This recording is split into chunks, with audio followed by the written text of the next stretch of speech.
The next point that we want in this process of articulation is, again, as we've said, I'm prefacing this a little bit. We got so much overlap. We're saying the same things over and over and in different ways, and et cetera.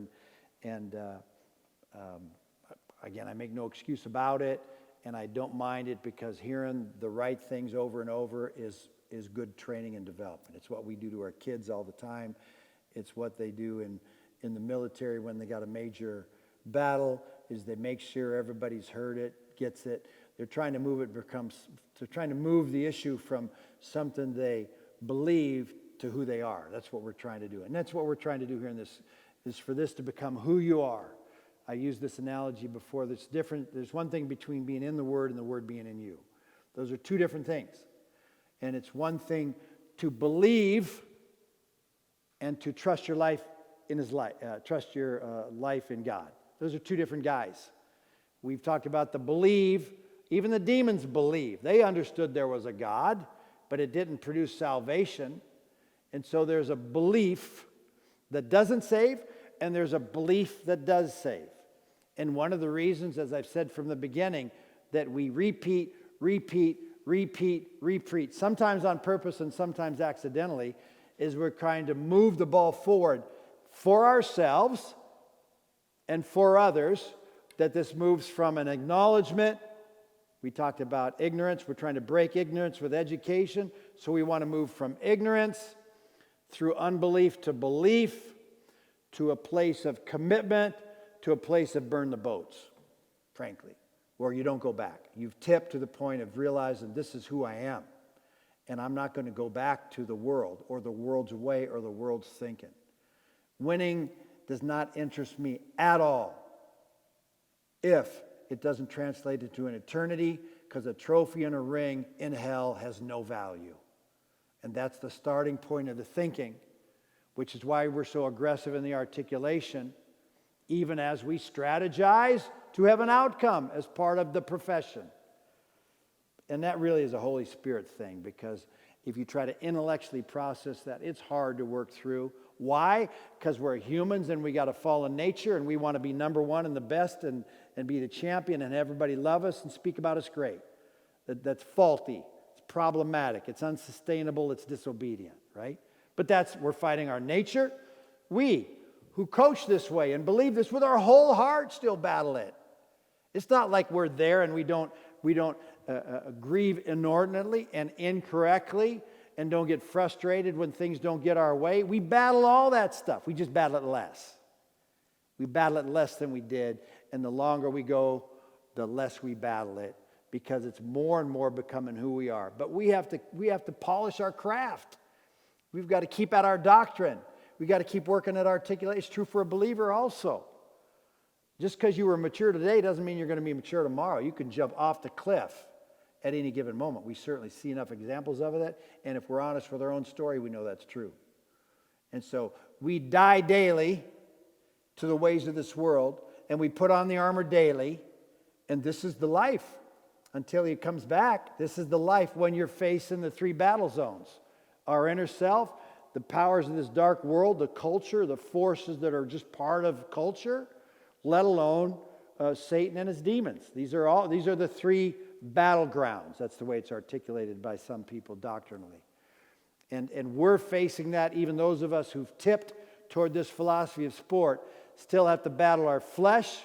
We have to battle people who think we're insane or speak ill of us or etc. So our ego, our reputation is battled from people's curses, literally or figuratively, against this philosophy, against God, or against our way of coaching. Let alone Satan, who for sure doesn't want this to take root, because if it take root, he's dead.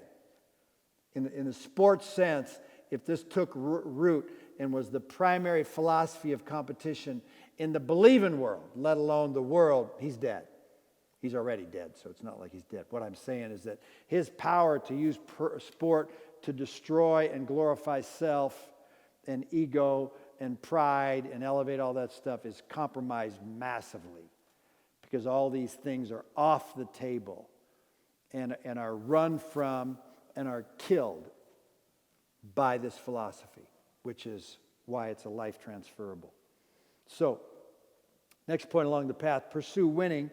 Pursuing winning as a goal inhibits performance. Now we're talking about psychology. We're talking about just how bodies work physiologically and emotionally and mentally. We've already described how demotivating winning is when you get to certain places along the road.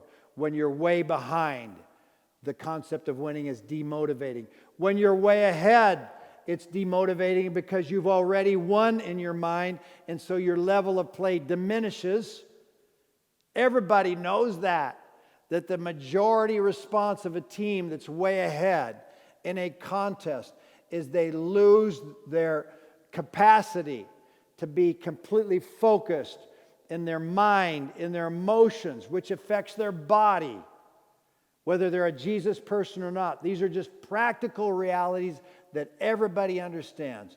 The game, once it gets out of hand, changes. Unfortunately, in the vast majority of times, even for believers, because they do not understand this philosophy and the implications of what is their power and what is their target, their goal. If their goal is to glorify God, it does not matter if you're ahead or behind. It doesn't matter if you're playing or not playing. It doesn't matter if you've played poorly so far or played well, because the next play is another opportunity. It does not matter if you're a manager, a trainer, a coach, or a player, a spectator. Glorifying God is always on the table. The expectation is high. The power source is there. The application, the exercising of the will, that's in question.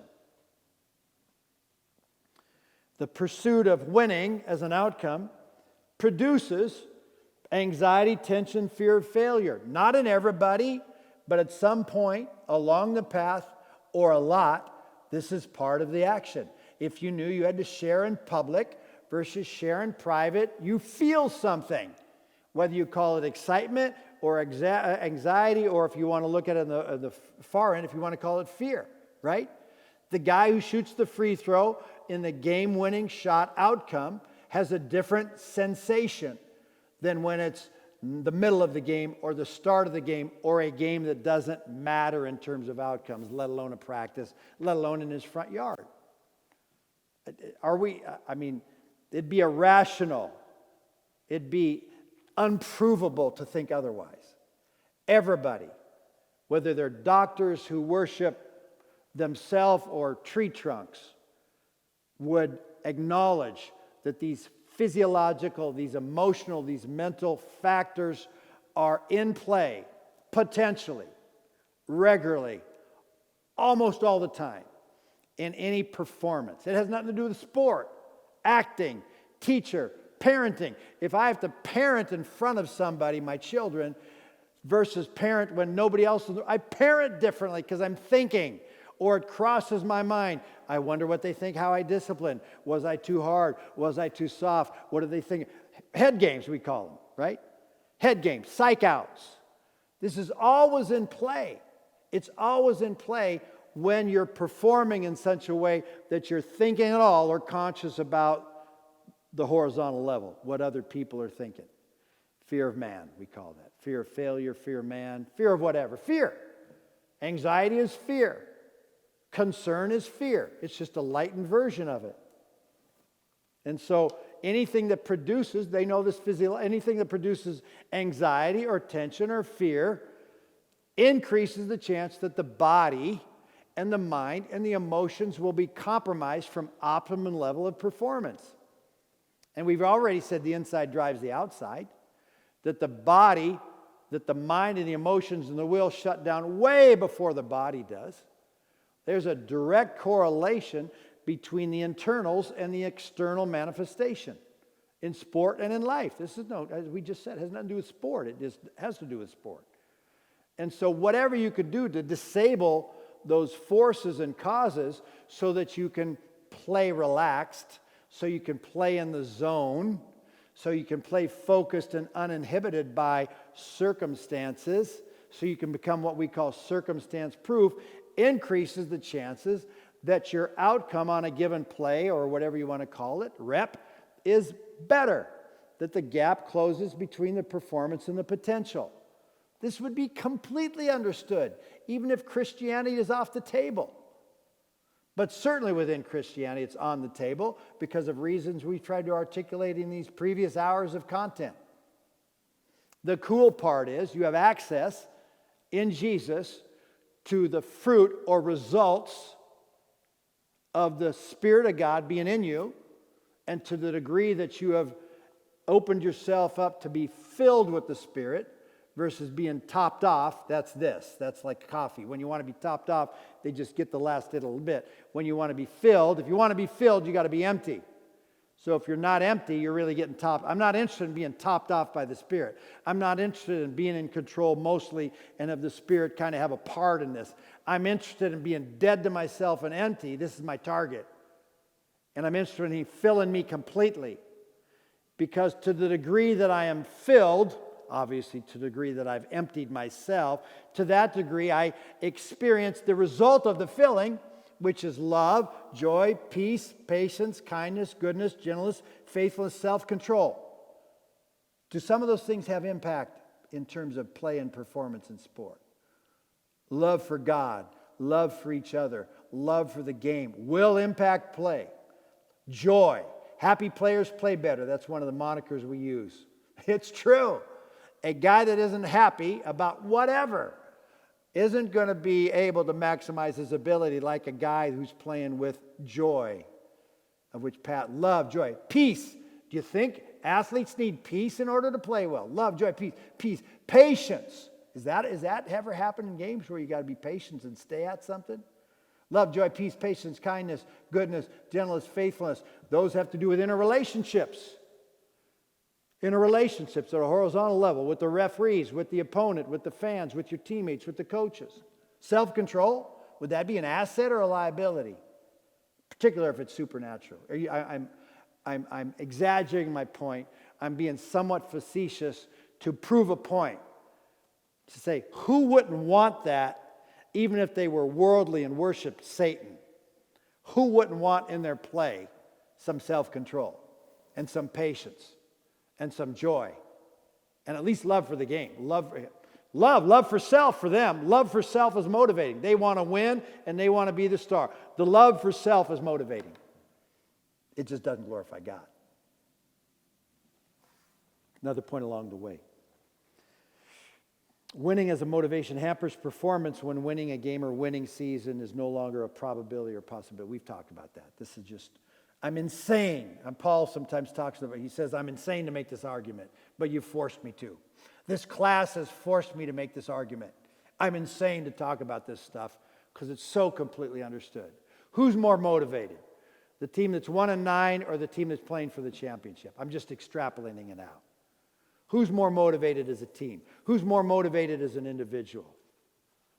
I shared those analogies regarding a game of how that affects people psychologically, mentally, emotionally, physically, spiritually. In the midst of the contest, who's more motivated? The guy who loves his coach or the guy who hates his coach? Who's more motivated? The guy who loves his teammates or hates his teammates? Who's got the most sustainable capacity to close the gap between his performance and potential? The guy who never plays or the guy who plays all the time or the guys who are the stars?